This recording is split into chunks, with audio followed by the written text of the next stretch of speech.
Hey there. Welcome to Two Pastors Unplugged. I'm Rick Propst. Each week, I talk with pastors about their journey, their passion for ministry, and how they're impacting the culture around them. My guest today is Pastor Brad Asbury from Millen Baptist Church. We talked to him last year. Pastor Brad, how are you? Doing good. How are you today? I am doing wonderful. It's good to have you. Thank you for being here. I remember last year we were talking about a number of things, talking about how you are you and the church do a lot of community things, which is really, really cool. You're a coach. You were coaching basketball, but now you're coaching high school tennis, which I think is really cool. I do want to talk about that aspect and how you're able to minister to students and teachers in the school system. And also, you've got something that you guys do. It's called 99 and One Ministries. We'll get into that in a second. Tell us about Millen. What's going on in Millen? That is the crossroads of America. Yeah, everything is going good here and enjoying some winter weather coming up and all that good stuff. But the Lord's given us many opportunities to minister in this community and in the school system right now, and I'm grateful for that. Seeing a lot of progress forward, so it's a good time right now. You've been doing that for a while, and I think most pastors, maybe all pastors, would really like to do that, would in some form or fashion, whether they do it themselves or they have a team or an individual that is willing to go, has the time and has the savvy, I guess, to get in there. How does someone start doing that? How did you start? When I started coaching basketball, especially, was they had a need at the school, and I had just moved here from Kentucky, and Kentucky being a basketball state, and I've always loved basketball. And they said, "Hey, you got any interest in basketball?" So I came on as an assistant coach for the boys' middle school, and just continued to do that. Volunteered actually for probably 5 years of that, and then um, they needed a girls coach, so I moved over into the girls side and was able to take over as a head coach for the middle school, and really just enjoyed those days and just being present and being part of it. Most importantly, though, if a pastor wants to get started or anybody wants to get started, it's just being present at the school system. Just being there, being a prayer support, being a part of it. We have a very supportive school system here, so we're very fortunate in this sense. We're a small school and get to get involved. I guess you're a wildcat, you would say, huh? Absolutely. I would think that would have cred when you go into a school system, right? And that, that's kind of the door opener in a sense. How have you seen not only that maybe, but also your time with the kids? I call them kids, young adults, I guess. As they grow up. But what have you seen God do in their lives over the years? Yeah, it's just a relationship building tool. It's an opportunity to get in there. Not a lot of the basketball players have ever come to our church. We've had a few of them at times that have been a part of the church or started coming as a result of me inviting them and saying, "Hey, come over to our youth group" or something like that. But most of the time, it's about building relationships for the future. We're constantly.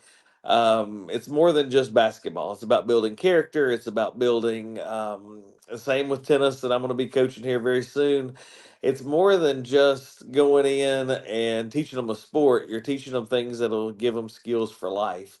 And that's what our goal is every time that I go into the school system is when it comes to sports, especially, is to build character. And then they're student athletes. So we want to help them to be best students they can be, and all those things. So hopefully in the future, they'll have be great citizens in our community, and it allows me opportunities. I see them at their place of employment now, or I'll see them out in places, and you'll hear that familiar, "Hey, Coach Brad, what's going on today?" And those guys, you get to get invest in their life from then on.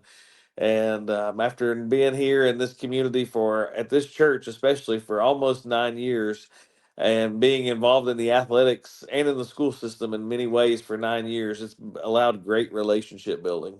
You bring up a great point. Let me do this. It's Pastor Brad Asbury from Millen Baptist Church. We're talking to him about the community, and they're strong. He himself and his team, his church, are strong in getting involved in community. You brought up a point which is such a valid point. I remember back in the day when I was leading a church and I would get disappointed when I would get in the community and some of the folks or all of the folks wouldn't come to the church, and I got disappointed. And then years later, I realized, and even the church that I'm associate now, I mean, we feed the community. We do so many things in the community. Mhm. And hey, if they come to church, that's awesome. But we feel like that we have gone into the community and they've seen our face. They know that we care about them. And just like you go into, let's say you go to Zaxby's or whatever's over in Millen, Yeah. and you've got somebody working there, or a car place or whatever, and they say, "Hey, Pastor Brad," that's the win right there, isn't it? Yeah, it is. It's about building relationships, and you never know where that relationship's going to take you out years later. Some of the kids that you meet are going through some tough times, or they come from tough families, and you just hope you have an opportunity just to be part of the changing the family tree, if you want to call it that. Pastor Brad Asbury with us, Millen Baptist Church. They also have something there called 99 and 1. Now, for those of us that don't know what that is, tell us what that is and how are you using that to minister to the community? Yeah, myself and two other pastors in our community began to get together and pray and began to seek what it is in our community that is needed right now. And one of those things, and this all started back in last September, maybe even in August, the prayer times began. And one of the things that was really revealed to us in our prayer time is that there is not any kind of recovery ministry going on in our town. Hmm. There used to be some NA and AA things happening, but through much more prayer, we decided that we wanted to go the route of Celebrate Recovery that would meet weekly. And rather than just call it Celebrate Recovery or something like that, we looked at the title 99 and 1. And that's always out seeking out the one that may need to come. So we've began meeting weekly for the last 3 months, probably. Having a good crowd of people that's coming just to look to see if how we can help them in the process of recovery. You said another, see, you bring something else up here, which is really critical, right? Here, pastors that are in, I mean, here we have pastors that are in different parts of Atlanta. Atlanta's huge, and other cities and other towns and other communities. And it's very difficult. Historically, it has been, for the most part, to get pastors together to agree on anything. But here you have, how did you do that? I think that is again, here you are, you're focused on the community. Mhm. It's, if they come to your church, awesome. If they don't, you still have that connection. How did you get pastors to say, hey, let's pray, and then make a decision, hey, let's do something in the recovery aspect or arena? Yeah, we just the three of us have been friends, and we've seen each other on the ball fields. Those guys, they coach on the rec league, and they coach in the middle school too. And we were all together, and we just said, let's get together one of these days. And we made a commitment to get together and realize that it's not about a competition in the community, that we are all trying to reach the same community. We've got different tools to reach them with. We've all three different gifts, three different, totally different churches, but the opportunity was, hey, look, you're on your side of town, I'm on my side of town, even though we're on in a very small community of about 10,000 people total. There is so much work to be done in the community, and we can't do it alone. And it's tiring to try fighting yourself and Yeah. fighting it on your own. So we gathered together and said, "Hey, let's do this together." And we saw an opportunity, and we ran with it. Hey, good on you guys. And because of your actions, and this is me speaking, it doesn't look like you guys are trying to make names for yourself. It sounds to me like you really indeed care for God's people, for those lost sheep that are out there, for the community, and you're willing to lay down whatever, lay down yourself and get together and not only pray, but actually do something.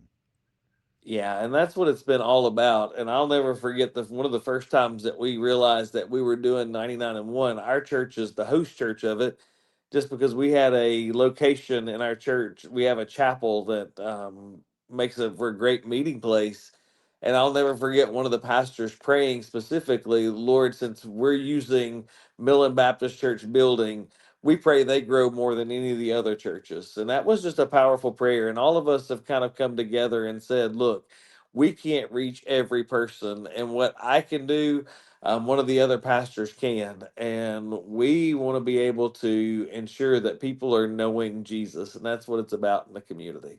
You know, it is always an honor to sit down with you and talk to you, and each time we get together, I learn something. I'm much older, but I wish I would have caught it like you have back in the day. But there's still time, right? There's always time. Pastor Brad Asbury from Millen Baptist Church. I think this would be a great pastor to connect with and say, "Hey, how did you do that? Show me." And you can find him on Facebook. That's the easiest way. Send him a message, and he'll get back with you. I think you could really glean from that. Pastor, love you. I appreciate you. Would love to talk to you again. I hope you have a great year as the tennis coach. No doubt God's going to do some great things, not only as a team, but your individual ministry there in Millen. Thank you, sir. And it's been great talking with you as well. My thanks to Pastor Brad Asbury from Millen Baptist Church, pastor, coach, community leader, doing some amazing things there. Hey, join us next week for another great conversation with a Metro Atlanta pastor on Two Pastors Unplugged. Until next time, I'm Rick Propst. See ya.